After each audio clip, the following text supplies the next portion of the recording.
மாலை வணக்கத்தை தெரிவித்துக் கொள்கிறேன். இங்கே எனக்கு முன்னாலே என்னை பாராட்டி பேசிய என் அன்பு அண்ணன் மார்ட்டின் அண்ணன் அவர்கள் இது எழுதி வைக்காம பேசியிருந்தாங்க இன்னும் சிறப்பாக இருந்திருக்கும். இன்னும் விட்டுடக்கூடாதுன்னு பேசியிருப்பாங்க. சில மற்ற காரியங்கள் கூட வந்திருக்கோம். எனக்கு என்னன்னா, சாதாரணமாக நம்முடைய வாழ்க்கை தொடங்கி ரொம்ப ரொம்ப சாதாரண நாளில் ஒரு சில காரியங்களை உங்களுக்கு சொல்ல விரும்புகிறேன். ஒருவேளை சாப்பாடு கூட கஷ்டப்பட்ட ஒரு நாட்கள் இருந்த நாளில் என் நண்பர்கள் என் மீது அன்பின் காரணமாக இவ்வளவு கஷ்டப்படுறியே, சில விஷயங்கள்லாம் நாங்கள் செய்கிறோம், யார் யாரும் சும்மா எங்கள்கிட்ட உட்காந்துட்டு பங்கு வாங்கிட்டு போகிறாங்க, நீ வா அப்படின்னு என் மீது என் கஷ்டத்தின் மீது அன்பு செலுத்தி கூப்பிட்டவங்கள்ட்ட அதை நான் மிக தாழ்மையாக தவிர்த்துட்டேன். ஒருவேளை அப்படி அன்னைக்கு இருந்த என் கஷ்டத்துக்கு நான் ஈல்டாகி நான் அப்படி போயிருந்தேன்னா நிச்சயமா சத்தியமா இங்க இருக்கிறதுக்கு வாய்ப்பு இல்லை. நான் என்ன சொல்ல வரேன்னு உங்களுக்கு எல்லாருக்கும் தெரியும். அப்போ சில 100 ரூபாய் கொடுக்க கூட கஷ்டம். ஆனா அவங்க எனக்கு நான் 30,000 கொடுக்குறோம், 20,000 பேசிட்டோம், சும்மா உட்காந்துருந்தான், ரூம்லயே உட்காந்துருந்தான், அவனுக்கு போய் 40,000 கொடுத்தோம் அப்படின்லாம் சொல்லி கூட நான் போகாத ஒரு நிலை அன்னைக்கு இருந்த நாள் தான் இன்னைக்கு நான் இங்க இருக்கிறேன். அப்படி இருந்துட்டா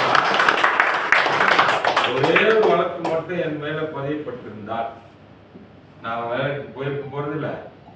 வேலைக்கு போகலைன்னா இது மாதிரிலாம் நம்ம வந்திருக்க தேவையில்லை.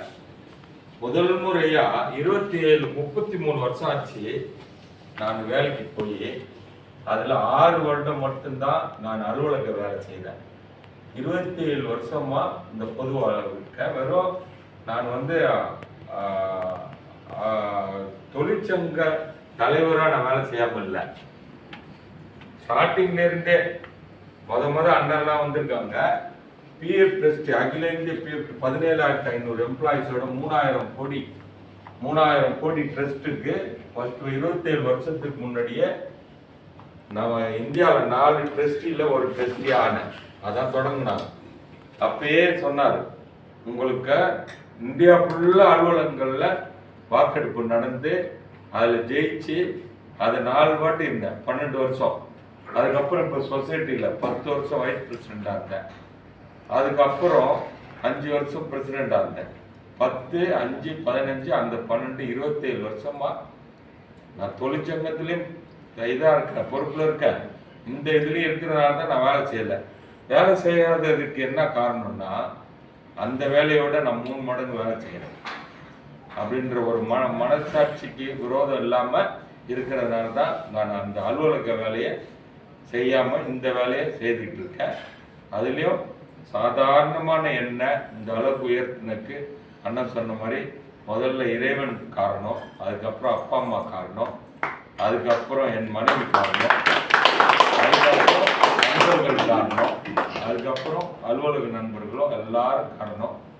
அதை இன்னைக்கு இல்லை, என்னைக்கா இருந்தாலும் சரி. இன்னொரு சின்னது மட்டும், எனக்கு 10 வருஷத்துக்கு முன்னாடியே பிரசிடென்ட் கேட்டேன்.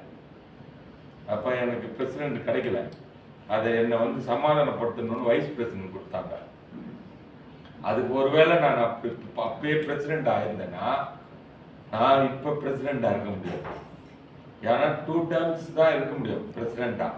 அப்போ இருந்திருந்தேன்னா இப்போ நான் பிரசிடென்ட் ஆயிருக்க முடியாது. அதுதான் இறைவன் இந்த சாதாரண விஷயத்துல கூட இறைவன் செய்யும் போது நம்மளுக்கு ஒரு கோவம் வரும். அதுக்கு எங்க போய் ஒப்பிடுறாங்கன்னா, சாதாரண ஒரு குழந்தை அவங்க அப்பா பெரிய கோடீஸ்வரனா இருக்கலாம், தன் மகன் கேட்டது சாதாரண ஐஸ்கிரீம், அது 20 ரூபாயோ 30 ரூபாயோ தான். ஆனா அந்த அப்பா அந்த மகனுக்கு ஐஸ்கிரீம் வாங்கி கொடுக்க மாட்டார். ஏன்னு சொன்னா அவனுக்கு அப்ப அந்த ஐஸ்கிரீம் சாப்பிட்டாக்க உடலுக்கு ஒத்துக்காது, அதனால அது வாங்கி தரமாட்டார். அப்படிதான் இறைவன் நம்மளுக்குமே எப்ப அந்த மகனுக்கு என்ன செய்யணும்னு தெரியும். நம்மளுக்கு வேணா வருத்தமா இருக்கலாம், ஏன்டா இப்ப கிடைக்கல அப்படின்னு. ஆனா அந்த இறைவன் அந்த மகனுக்கு யாருக்கெல்லாம் மகனா ஏற்றுக்கிட்டாரோ மகளை ஏற்றுக்கிட்டாரோ அவருக்கு எப்போ எது தேவையோ அந்த தந்தை கண்டிப்பா செய்வாரு. அதனாலதான் இப்போ ஒரு கௌரவமான ஒரு நிலையில நான் இருக்கிறேன் என்பதை தெரிவித்துக் கொண்டு வருகை தந்த உங்கள் ஒவ்வொருவருக்கும் என் நன்றியை தெரிவித்துக்